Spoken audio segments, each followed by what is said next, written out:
Bonjour à tous et à toutes et bienvenue sur le Renard littéraire.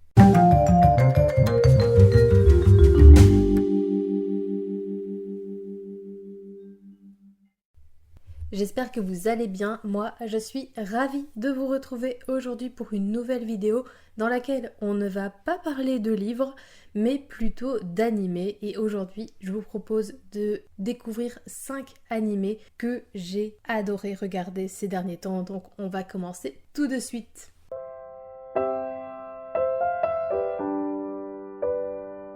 Le premier animé que j'ai adoré découvrir c'est Kunlun Generic Romance, une adaptation du manga éponyme de la mangaka Jun Miyazaki. Dans Kunlun Generic Romance, nous suivons le quotidien de Reiko Kujira, une agente immobilière qui travaille et vit dans la ville de Kunlun.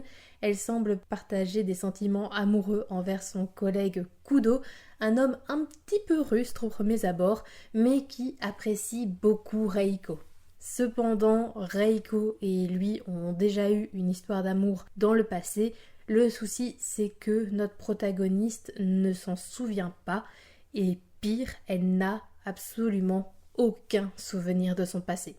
Honnêtement, je ne pensais pas découvrir aussi rapidement cet animé parce que la saison passée était riche et dense et que j'avais déjà pas mal d'œuvres à finir comme My Happy Marriage.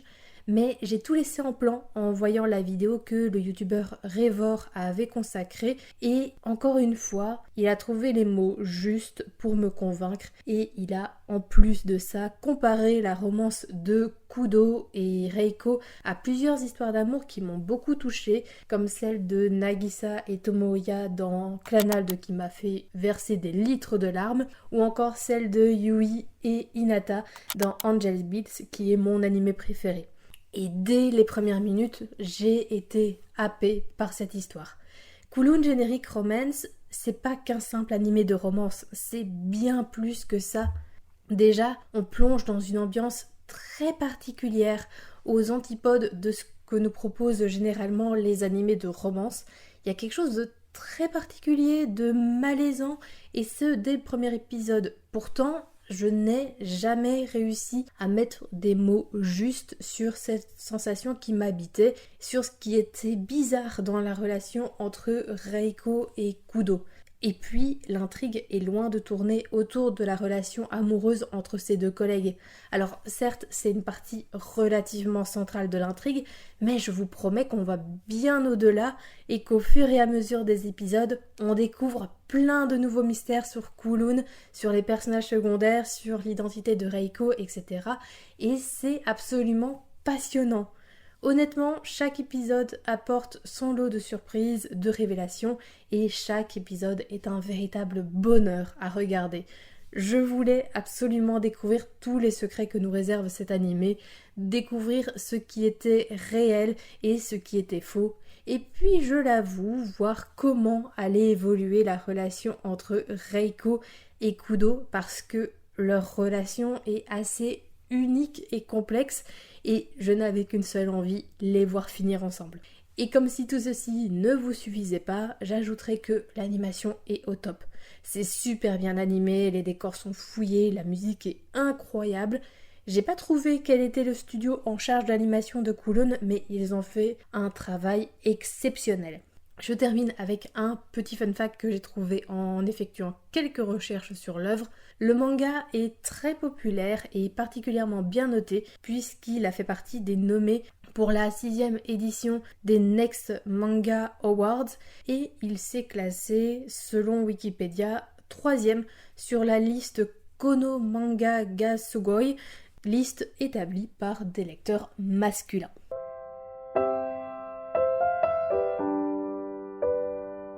Je poursuis avec mon petit coup de cœur de la saison, Food for the Soul.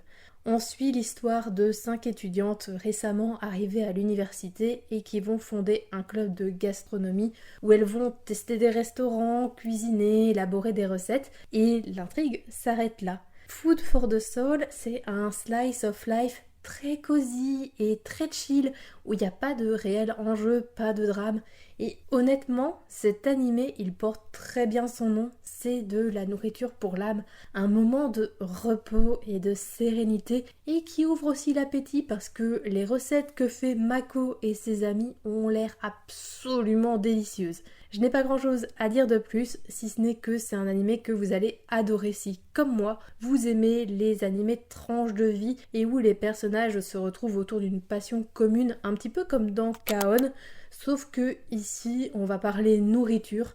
L'animé contient 13 épisodes et je croise les doigts pour qu'il soit renouvelé pour une deuxième saison.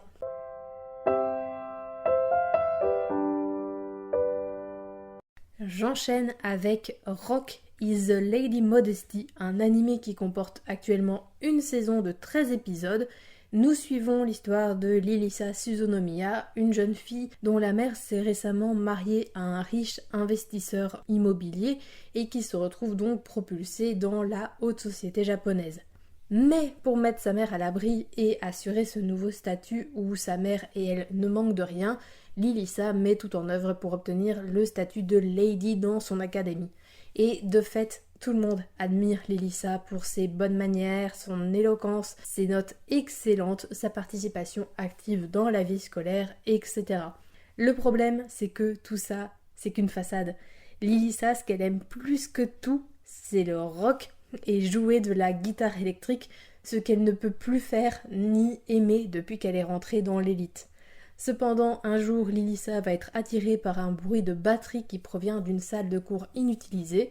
Là-bas, elle va faire la rencontre de Otoa, une jeune fille de son école qui est elle aussi passionnée par le rock. Ensemble, elles vont former un groupe et vont tout faire pour jouer au Fuji Festival, et le tout évidemment sans se faire démasquer par leurs camarades ou par leur famille. À l'instar des animés qui parlent nourriture, j'ai une véritable passion pour les animés musicaux. Et en plus, comme Rock is a Lady Modesty met en avant mon style de musique préféré, à savoir le rock, j'avais des attentes assez élevées pour cet animé. Autant ne pas faire durer le suspense, j'ai adoré Rock is a Lady Modesty. L'histoire est vraiment bien menée et à travers la musique, on parle de sujets importants comme l'estime de soi, l'identité, la pression sociale, etc. Parce que même si Lilisa a vraiment tout pour être heureuse, elle peut pas être réellement qui elle est et on voit que ça lui coûte. Et lorsqu'elle joue de la guitare, c'est comme si sa vie en dépendait, comme si tout son être était lié à cet instrument, comme si c'était son âme qui s'exprimait réellement. En outre, les autres personnages ont aussi un réel développement et ne sont pas là uniquement pour jouer les faire-valoir et augmenter la taille du groupe. Et puis, j'adore ce contraste entre le rock, les insultes un poil brutales et le fait que ce sont censés être des filles de bonne famille qui devraient surveiller continuellement leur langage et ne pas dire un mot plus haut que l'autre. En ce qui concerne l'animation, elle est vraiment top. Même les moments en 3D sont assez fluides. J'avais un peu peur de ça en voyant l'insertion de la 3D lors des moments musicaux, mais ça va, c'est pas horrible à voir. Et les musiques sont hyper qualitative. Moi qui adore le rock, j'ai été servie. On a de longs morceaux et on sent que le rock, c'est un peu comme un personnage à part entière et qu'il ne sert pas du tout de prétexte à l'histoire. J'ai trop hâte de voir la saison 2, si évidemment l'animé est renouvelé pour une saison 2.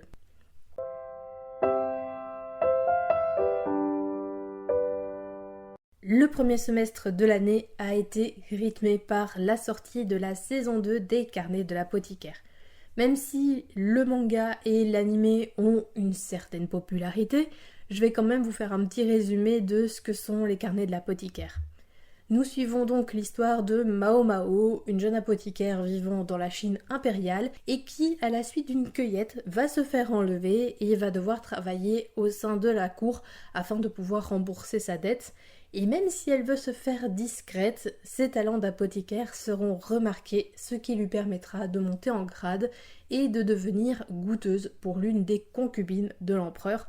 Mais sa nouvelle place la plongera également dans de nombreux complots. Personnellement, j'avais découvert les Carnets de l'apothicaire grâce au manga, mais j'avais pas été suffisamment convaincue pour poursuivre avec ce médium. Il faut dire qu'au moment où j'ai lu le premier tome, j'enchaînais un petit peu les histoires de tranches de vie et je ne voyais pas ce que les carnets de l'apothicaire avaient de plus à m'offrir. Mais l'animé est sorti, j'ai tenté et je crois que c'est l'un de mes animés préférés. L'animation est d'une grande qualité et ça c'est grâce à tous les détails qui ne peuvent malheureusement pas être présents dans le manga, comme la musique ou encore les bruits de fond, et grâce à ça je me suis totalement sentie immergée dans cette Chine impériale. J'étais prise dans les différentes enquêtes de Mao Mao, mais contrairement à elle, je ne parvenais jamais à les résoudre. Et puis, le personnage de Mao Mao est incroyable, je l'adore.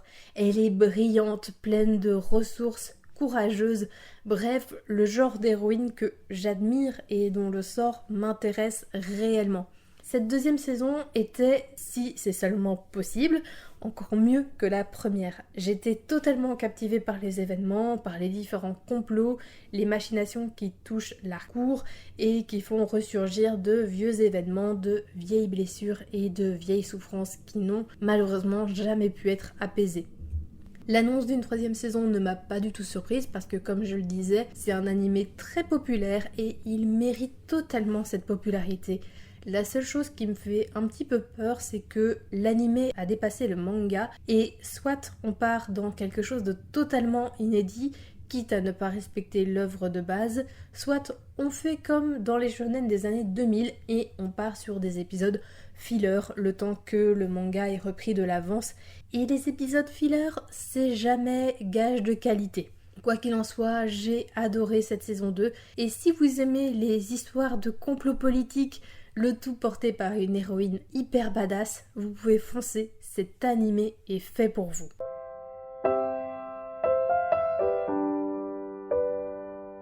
Et je termine avec un animé tranche de vie qui m'a beaucoup plu.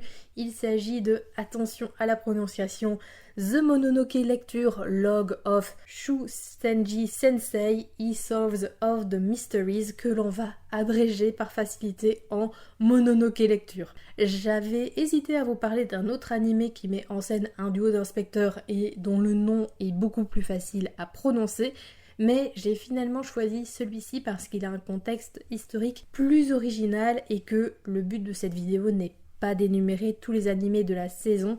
Il y en a certains que j'ai moins aimés, d'autres qui sont toujours en cours et d'autres pour lesquels j'ai un retard affreux. Donc il fallait faire des choix et Mononoke Lecture me semblait être un choix judicieux. On va suivre le quotidien de Kana, une jeune lycéenne qui, à force d'être au mauvais endroit et au mauvais moment, se retrouve à résoudre des enquêtes paranormales, mais pour ce faire, elle peut compter sur l'aide de son professeur de littérature qui l'aide à résoudre ces différents mystères. Ce qui m'a vraiment plu dans cet animé, c'est d'une part son atmosphère. Mononoke Lecture se déroule quelques années après la Seconde Guerre mondiale, mais on peut encore la ressentir partout. Les personnages, même s'ils vivent dans une certaine quiétude, font allusion à cette période et certains continuent à se reconstruire après avoir été au front. C'est une époque qui est assez peu mise en avant, du moins à ma connaissance, dans les animés. Et l'autre chose que j'ai appréciée, c'est la présence du folklore surnaturel, qu'il soit japonais, allemand ou encore anglais. En plus, on met en avant des créatures assez inédites et il y a un vrai travail de recherche et de contextualisation autour des créatures et phénomènes qui sortent de l'ordinaire. Les personnages sont attachants et ont une chouette dynamique ensemble. Bref, c'était un animé tranche de vie vraiment sympa à regarder et qui sort un petit peu de l'ordinaire.